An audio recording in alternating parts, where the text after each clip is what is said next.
Welcome everybody. Thanks for coming to today's environment seminar. My name's Matt Hipsey. It's my pleasure to introduce Louise Barton for today's webinar.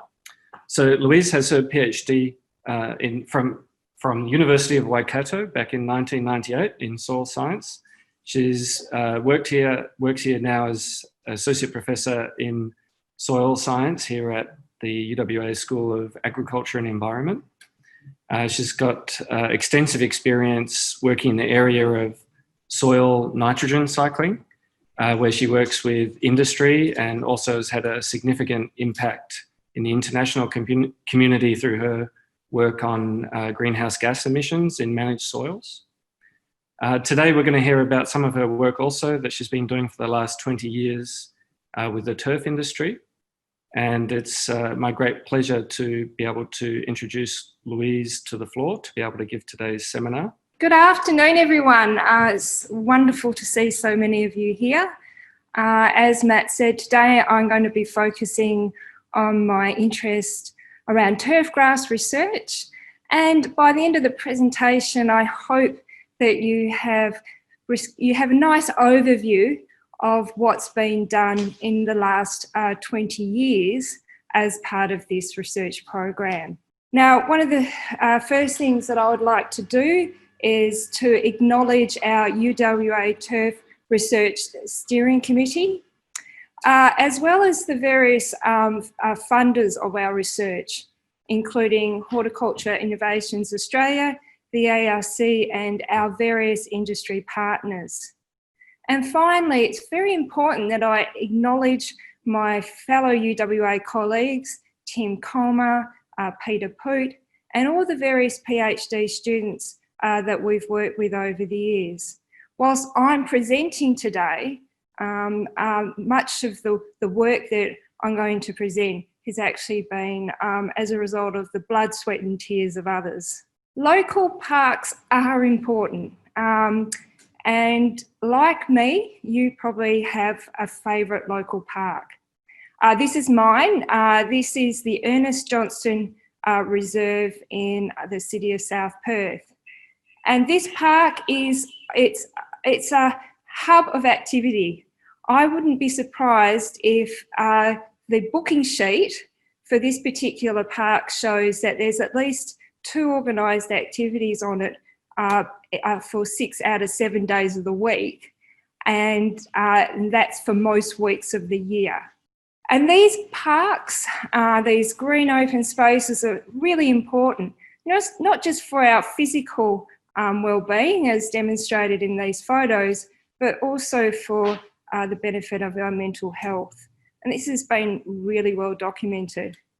But the people that have to manage these parks are under increasing pressure to do so with limited water supplies. And I don't think this is going to change. As you all know very well, since at least the 1970s, we've seen a decline in the amount of rain that we've been receiving here in Perth. And this has been largely due to lower winter rainfall. And of course, this means that our capacity to recharge those resources, which we draw from when we're watering our green open spaces, have been dwindling as well. The problem is further compounded by the fact that we have a wonderful array of very sandy textured soils.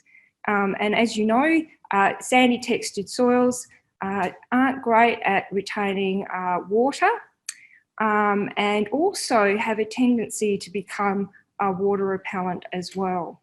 Because these soils are prone, enable water to move through them quite quickly, they have high hydraulic conductivities, there's also a risk that we can get nutrients such as nitrogen and phosphorus rapidly leaching through them as well.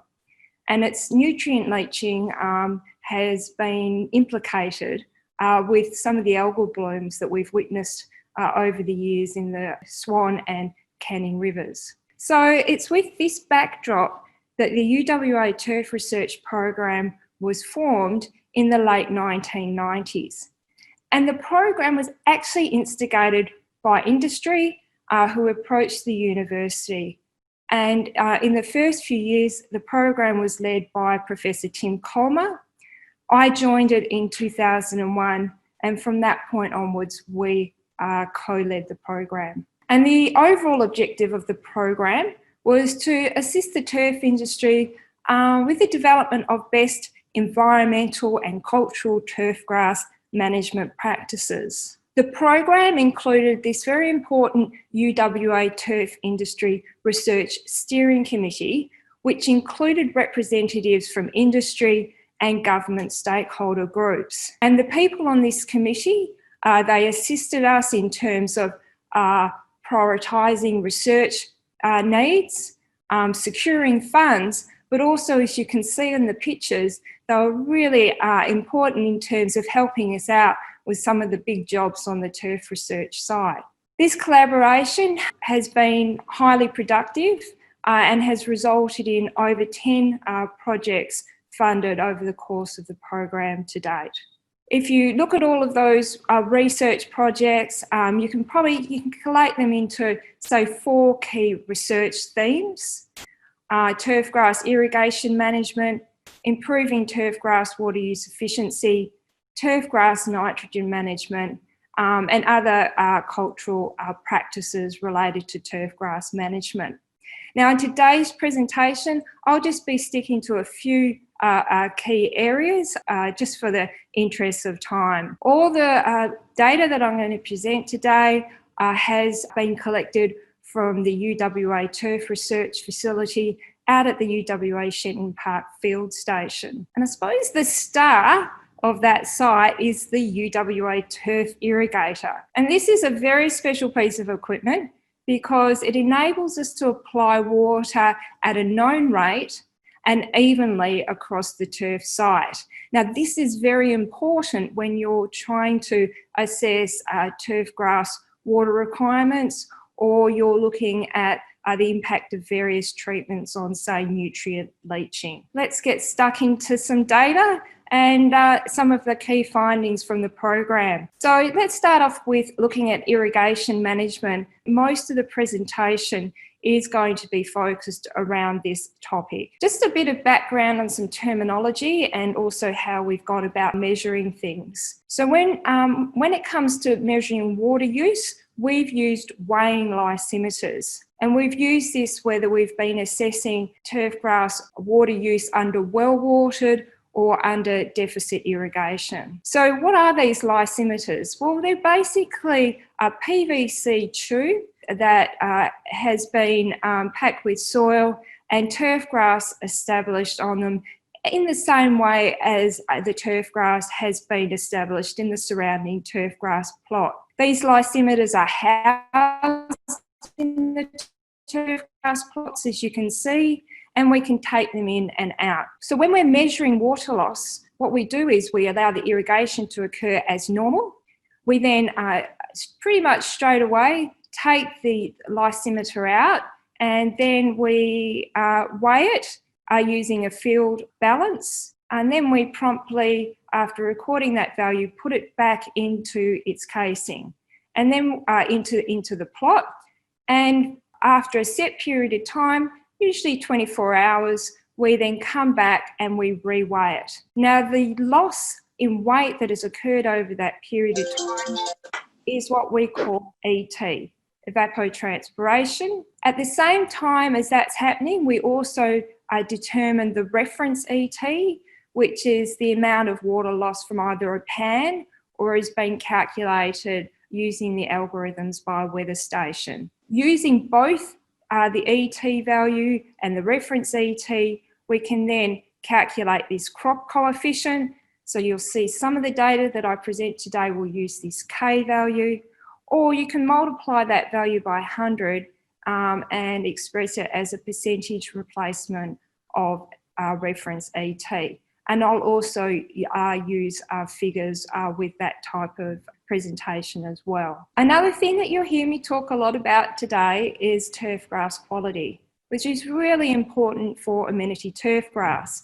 It is a crop, but we're not trying to produce a tonne of grass. We need surfaces that meet specific quality requirements. One of the parameters that we often use is turf grass colour, which we measure using a chromometer. The chromometer provides us with what is called a hue angle, and the main thing that you need to know when you're looking at this data is that the higher the hue angle, the greener the turf. Now, with experience and over time and in consultation with industry, we've also developed some critical values where that's a minimum value in terms of hue angle that we want to be seeing with our turf grass surfaces. So one of the earliest studies that was conducted was by Digby Short when he was doing his PhD here at UWA. And one of the key recommendations that came out of that thesis was for our environment, or particularly in Perth, we needed to be growing warm season turf grasses such as your cooches and your buffaloes and your kikuyas. And to maintain them over the warmer months in Perth, we need to be replacing, say, 50 to 60% replacement of pan evaporation, and that we needed to water every 2 to 3 days. Here's some specific data for some of the turf types that did be investigated. Just keep in mind that this is the daily ET values, or expressed as a percentage of evaporation, and they were determined under well-watered field conditions. So you can see for cool season turf grasses, we need to be applying almost 100% replacement of evaporation, whereas for these warm season turf grasses, including kikuyu grass, which is commonly grown in our green open spaces, you need to be applying, say, 60 to 70. Tim Colmer, in a later study, also examined ET values for various softleaf buffalo varieties that you can see listed here. And apart from the fact that it's quite extensive, what's really nice about this study is that it included 2 consecutive years of measurements. So on average, you can see that around that for the softleaf buffaloes, you need to replace around 61% of pan evaporation. But if you try to rank the different softleaf buffaloes based on this data, you'll find that it's not consistent from year to year. For example, the velvet buffalo had the lowest ET in 2006-7, but we had the highest in 2007 and 8. And so this is really important when we come to making decisions about the choice of our warm season turf grasses. If you've only got 1 year of data, you might be limited in your decision making. Tim and I also published an international review of ET values or crop factors for warm season turf grasses in 2017. And this is the summary of the data for 9 different species under well-watered conditions. And what we've done is we've categorised the KC value. And remember, if you multiply that value by 100, you'll get a percentage replacement of evaporation. But you can see if you just look at it along the various climates, types or classifications, that there's no real trend there. And even within a single climate classification, there can be quite a range of values. And again, just to put these values in context with what we've reported out of UWA, so that you can relate our data back to this international data. If we drill down into that data that I just presented to you, you can see what the various species that have been studied and reported on. And you can see some species have received more attention than others. We can calculate a mean, but we need to be careful with that because you can see that around that mean we can get quite a range of values. So the data set that we collated was quite unbalanced. There's various gaps in it in terms of turfgrass species. We couldn't actually rank the species based on that data set due to this lack of balance. But if we just looked at the individual papers, it was clear that, and internationally, that ET is influenced by evaporative demand, so how much water you need to apply to your turf grass is going to vary with location, weather, climate. Also with species, as we've already seen, soil water availability, but also some of the management practices that might be applied to your turf grass surface as well. And we've investigated a few of these ourselves here at UWA, including the influence of mowing or cutting height, as well as the effect of nitrogen fertiliser rate. So this study conducted by Tim looked at the effect of mowing height on 4 different turf grass species, including kikuyu grass, where mowing height ranged from 10 through to 50 millimetres. And as you can see, as we lifted the mowing height, we then found that the turf grass water use expressed as a percentage of reference ET increased.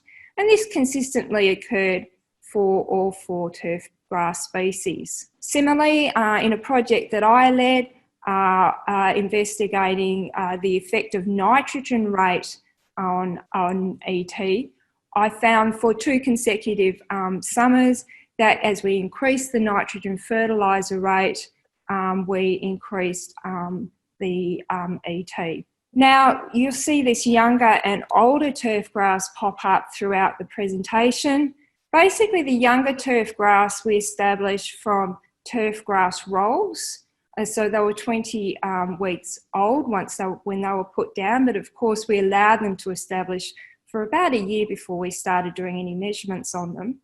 Similarly, this older turf, and I will show you a picture of it later on, was established, these plots were established from turf grass that contain like 20 millimetres of an organic mat layer. So probably more representative of turf grass surfaces around Perth. Now, we're not suggesting that people lower their mowing heights or back off on their nitrogen fertiliser rates when they come to trying to manage their water. But I'll come back to that in a point. Why when we lower the mowing height or increase the mowing height or increase our nitrogen rate application, are we getting more water consumption? And it's basically because we're increasing the green leaf dry mass or the surface of the green leaf area, and that's increasing transpiration rates, as you can see here. But as I say, I'm not suggesting that we mow harder or back off on nitrogen, because it's important that we also have a turf grass surface that meets the needs of the user and has adequate and acceptable quality. So looking back at this data where we looked at the effect of nitrogen rate on ET values, you can see that for the younger turf grass, it was much hungrier, and therefore, if we backed off on the fertiliser rate, the annual fertiliser rate to lower the water consumption, then we would have compromised the quality of the turf grass. Not so much for that older turf grass surface. If you look at what's been published internationally, we were surprised to see that there's relatively few studies that have investigated the influence of cultural management factors on warm season turf grasses. When we examined those studies that had looked at mowing height and had looked at nitrogen fertiliser rates, we did observe that there were been responses to their treatments, but these responses were inconsistent when you started comparing one study to another. So some people found that increasing cutting ET did increase when you increase the cutting height, which is what we observed, but there are several examples where others haven't made that observation. Another important thing to take into consideration with all the work that's been done to date, both here and also internationally, is that wear hasn't been imposed on these treatment plots. So we haven't had footy clubs out there running around, scuffing it up, or kids or anything that might create a little bit of wear.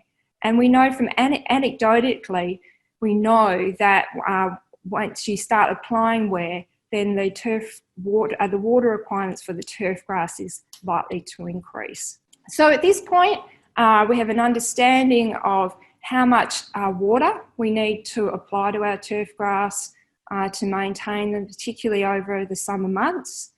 We have a better feel for the impacts of various management strategies on those ET values as well. So what can we do to now further improve water use efficiency? We found through our various studies that amending the soil so as to improve water holding capacity is really helpful, although that needs to be done usually when we're establishing the turf grass.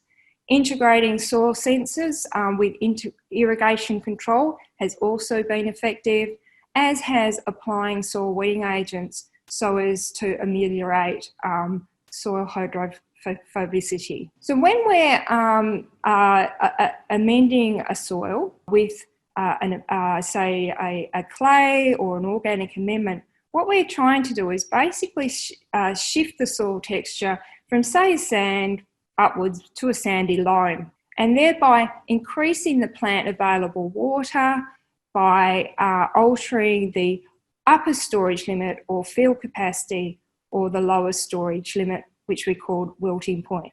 So plant available water is the difference between field capacity and wilting point. Shahab Pathan, a former PhD student here at UWA, was interested in seeing if by adding fly ash, which is a byproduct of the coal-powered, is a byproduct of producing electricity from coal.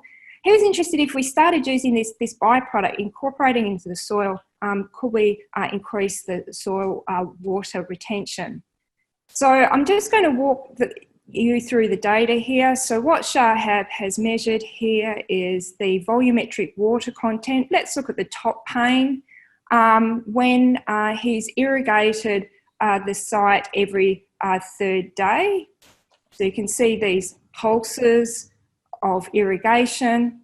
And then he's monitored the soil volumetric water content following irrigation in plots that have been amended with fly ash in the dark dots versus when no fly ash has been applied.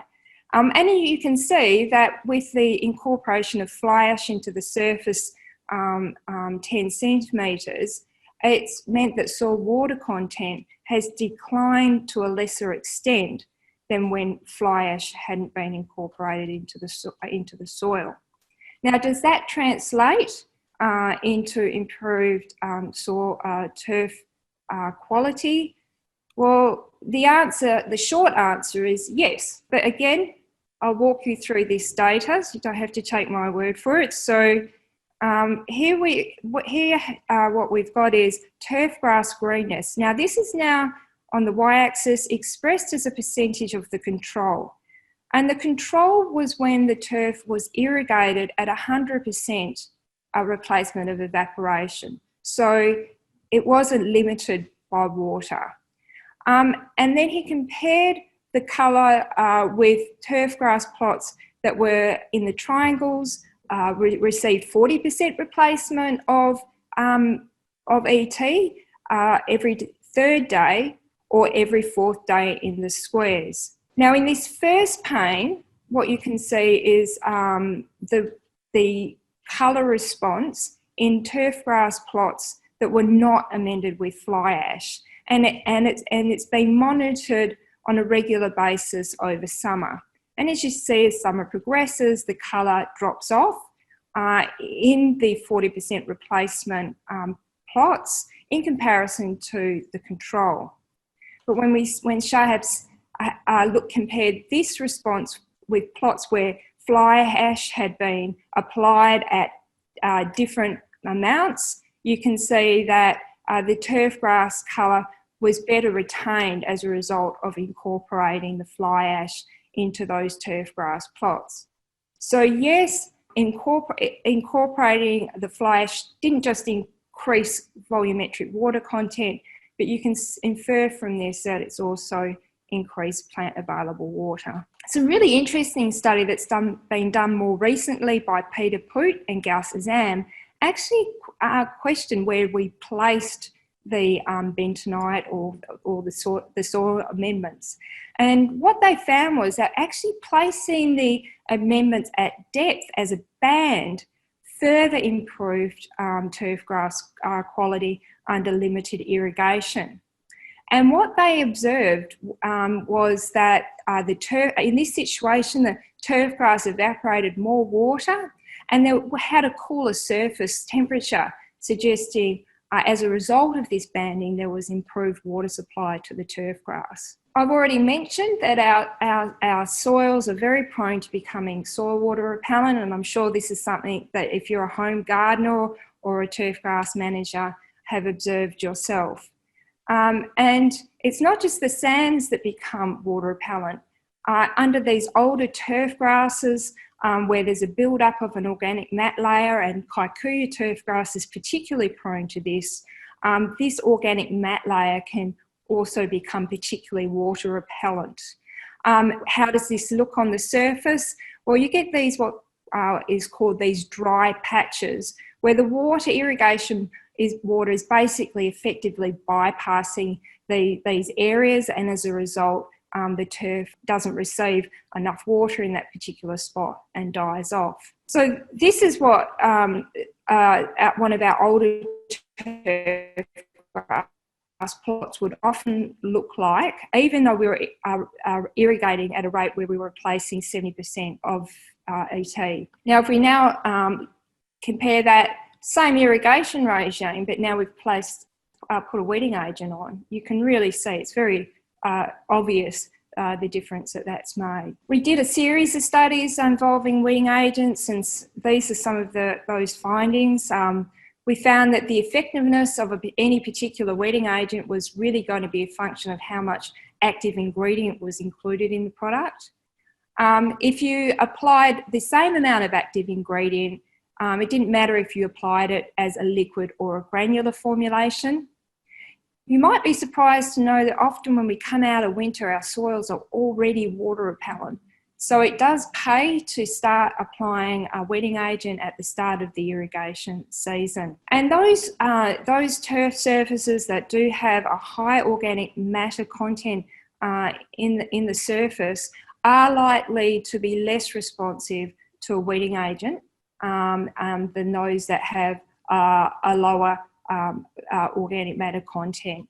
So they might need to receive more or more frequently. So when this program started in the late 1990s, it was before we were even talking about water restrictions, or at least weren't talking about them publicly. And we knew that water availability appeared to be declining, but we were still able to water our lawns when we liked and at a rate that we thought was best. Fast forward to, say, 5 years ago, and now we find even local governments are restricted in the amount of water that they can apply to their green open spaces, and that they're given a water allocation. So a project that we completed a few years ago investigated approaches to best manage current and possible future water allocations to turfgrass in public open spaces. And we had a series of questions. Can turfgrass be maintained with what was the current water allocation at the time, 7,500 kilolitres per hectare per year, which is equivalent to around 70% replacement of net evaporation? What would be the implications for turfgrass quality if that allocation was to be lowered?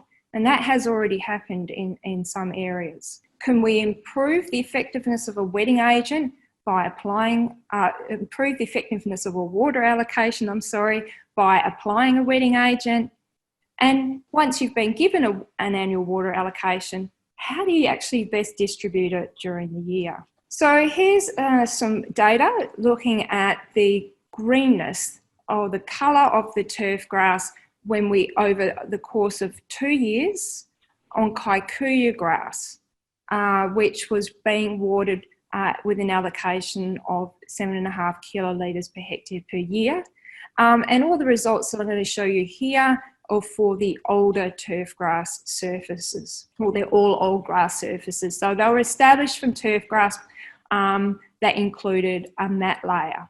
And as you can see, not surprisingly, at the start of the study in winter, we had very green turf, and then that sort of declined below our benchmarked acceptable value over the summer months before increasing again. But overall, the industry and ourselves judged that the colour would be acceptable for most times of the year, and that yes, under limited wear, 7,500 kilolitres per hectare would be appropriate for managing turf grass in green open spaces. This is what the turf grass looked like at that 7,500 kilolitres per hectare per year.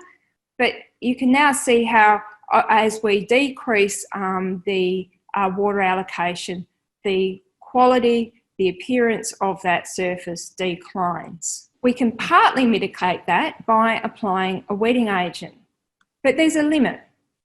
When we get to 5,000 kilolitres per hectare per year, applying a wetting agent, there's really no response in terms of the appearance of the turf grass. So what's a wetting agent doing when we apply it to the surface soil? Well, basically it's mitigating soil water repellents. And we did measure soil water repellents on our plots using the molarity of ethanol MED test in this, and we just confined our measurements to the surface 25 millimetres.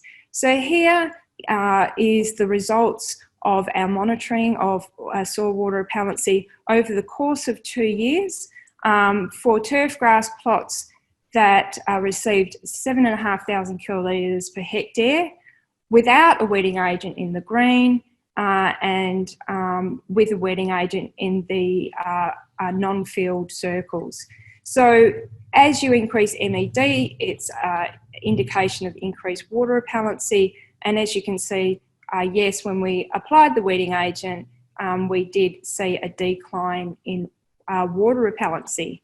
And this means that water can infiltrate more effectively, more evenly. And so when we measured soil water, volumetric water content at the same time, we found that applying the wetting agent also in these open white circles increased. By applying the wetting agent, we found that it also increased the volumetric water content as well, and throughout the year most often. So we've got our water allocation, but how do we distribute it over the course of the year? Now we know that you can't apply over the winter months unless you're doing some irrigation maintenance. But what about the rest of the year, from September through to the end of May? We looked at 3 different scheduling approaches, and the simplest one involved basically dividing the annual water allocation into monthly amounts based on historical monthly rainfall and evaporation data. So for example, if you traditionally have 15% evaporation, net evaporation in September, then 15% of your water allocation would be applied in September, and so forth. Now, and what that meant in terms of how water was distributed on a monthly basis is shown here for 2 years in the sort of dark browny red colour. Not surprisingly, more water applied as we headed into summer, and then it declined as we headed into autumn. Now, we tweaked this scheduling a little to see if it could make any difference. We tweaked it by either taking into account the actual ET that was occurring in that month, and then any water we saved we could reallocate into subsequent months, or we monitored the soil water content, and if the soil water content exceeded a particular value, then we wouldn't irrigate. Now, did that mean that we saved some water that we could use later in the season? A little bit, but it really did depend on the year. Take 2014 and 15. In spring that year, around October and November, we found that for these tweaked schedules where we used, say, a soil moisture sensor in the green, we didn't have to put on as much as what we would have by just using our simple set and forget budget approach. And that did mean that later on in summer, we could apply some extra water. But in terms of the appearance and quality of the turf grass, just using our set and forget budget approach was sufficient. So we know how much water turf grass needs. We know how some of our management approaches can influence that requirement.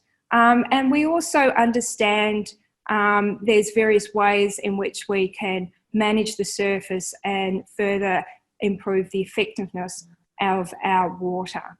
However, if we're not careful, we can still run into problems. And really, irrigation uniformity is king. It overrides everything. Take a look at this particular surface. It's not uniformly green, and that's because it doesn't have a uniform irrigation system in place. And so we're getting some areas in bright green that are getting over-irrigated and some that are being under-irrigated. So having an excellent coefficient of uniformity is really important.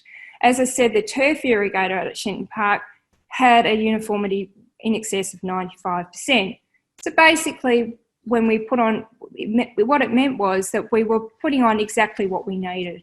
But if your irrigation system's sitting around 80%, then you're probably over-irrigating by 40% to compensate for those areas that aren't getting quite enough. Finally, and really quite briefly, I just want to touch on some of the key findings from the research that we've done around nitrogen fertiliser management. And the key take-home message here is that turfgrass systems need not be a major source of nitrogen leaching if appropriate irrigation and fertiliser management strategies are used.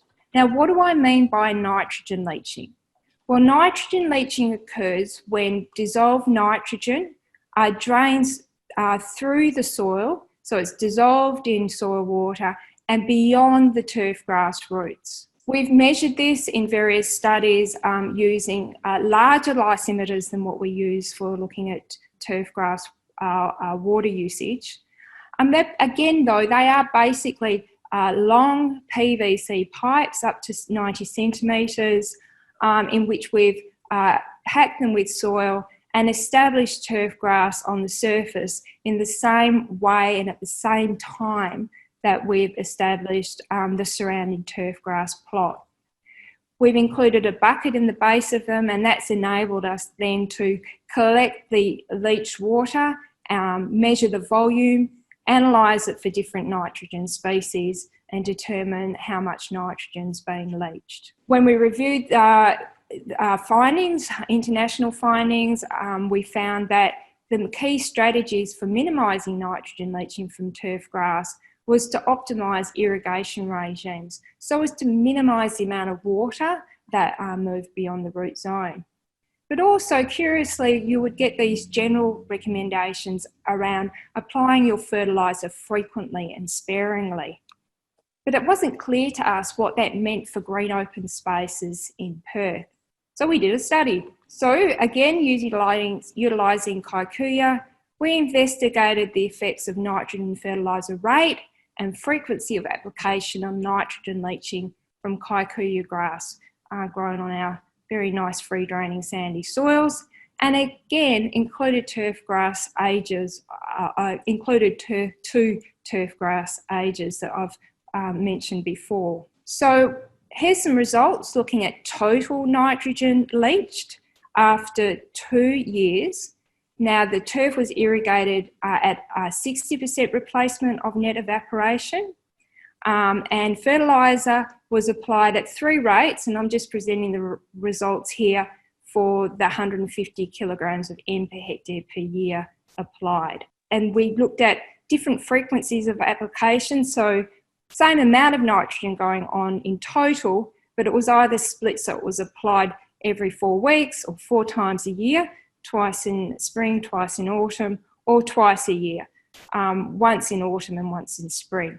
So here we see the total amount of nitrogen that was leached, and it would appear that the most was leached from when we didn't even apply any fertiliser, but actually there's no statistical difference between these different frequencies. You can see also that a large proportion of what is leached was actually in the organic form.